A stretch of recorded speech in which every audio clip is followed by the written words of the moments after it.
What's up, guys, and welcome to my spoiler thoughts, my spoiler review for episode 5 of Miss Marvel. If you've been watching my reviews for the show previous to this, you'll know that episode 1 of the show I loved. I think it's my second favorite pilot of any MCU show. I think it's so good, it has so much life, so much energy. Episode 2 takes a bit of a dive. Episode 3 takes more of a dive for me. Episode 4 starts to come back. I think episode 4 is like the second best episode of the series. Then you get this episode 5, where I think this is probably tied for me for the best episode of the series. I think it's finally coming back, and I think the show will stick the landing. After last week's episode, I said, I think they can do it if they continue to go up. I think the show started here, then it kind of went like this, and then it went like this again, and I think we're gonna end just at the top or even higher because you finally get a deep dive into the history and the story of the show with her great grandmother or grandmother, great grandmother, something along those lines. Uh, you get more into that, and you get to see flashbacks, extensive flashbacks of her past, and we see visions of this train, what's going on with the train, and we finally see that scene play out.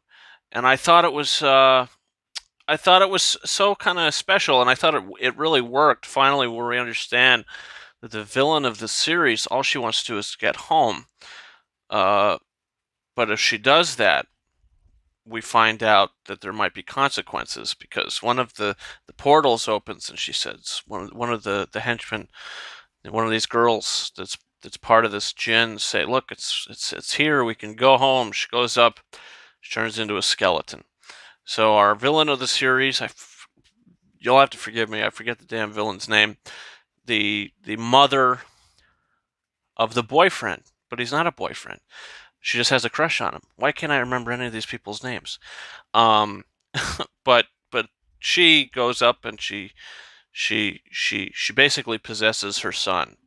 She's able to do that, turns into a skeleton and disintegrates. So now she's taken the form of her son. And I also really like the family aspect of this show, the elements of the family stuff in this episode in particular, I thought was really special.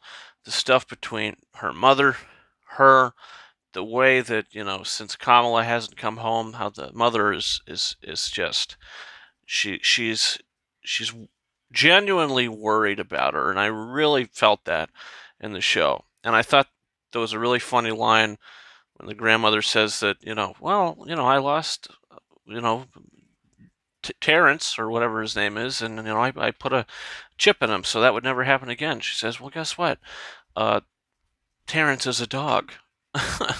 And I thought that was kind of funny. Uh, the reuniting, the mother learning that she's the nightlight. I mean, it's all coming around, and I was close to saying I didn't care for the show, after episodes 2 and 3, but it's coming back. It's coming back, and I really like this episode. Like the past, we get into the present, and this Kamran, that's his name, Kamran. The guy's got powers. The guy's got powers, but what kind of powers? Does he have these powers because he's possessed by his mother? Does he have these powers because they're just his? We don't really know, but he makes a bond with Bruno because he's got nowhere else to go. His mother abandoned him. Uh, so I like that tiny little scene we see in the window. Uh, there's a drone, and I think it's one of the Mysterio drones from Far From Home. I actually like the fact that you're bringing in the guy from No Way Home, the security, the interrogator. You're bringing in this stuff. I really like the interconnectivity to the overall MCU. But you know, then the place blows up. They blow it up, but I think Kamran was able to obviously save their lives. But we're gonna see. Very abrupt ending. It's like, you got powers too? Cuts to black. I mean, this is like a, what, 30, 35-minute episode. It's probably the shortest episode of this series. But it flew by. I mean, I was really thoroughly entertained from beginning to end. And I think they will stick the landing now. And I'm excited to see, you know, Kamala is going to have to go back. She's going to have to go back and save the day. And I'm really excited to see how that all plays out. But yeah, that's my thoughts on this episode. Look, guys, comment down below. What do you think about Miss Marvel, episode 5? I was actually a big fan of it, and I'm happy that I am. I'm happy I liked it because, like I said, the show started so strong that this slow descent kind of scared me. And then we're from episode 4 on. We're finally starting to go back up.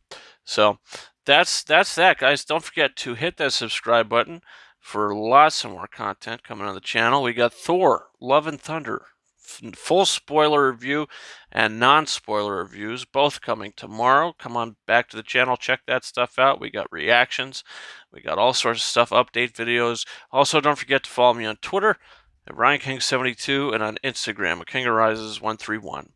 Guys, that's been it for me. Thank you so much for watching my spoiler review for episode 5 of Miss Marvel. And until next time, over and out.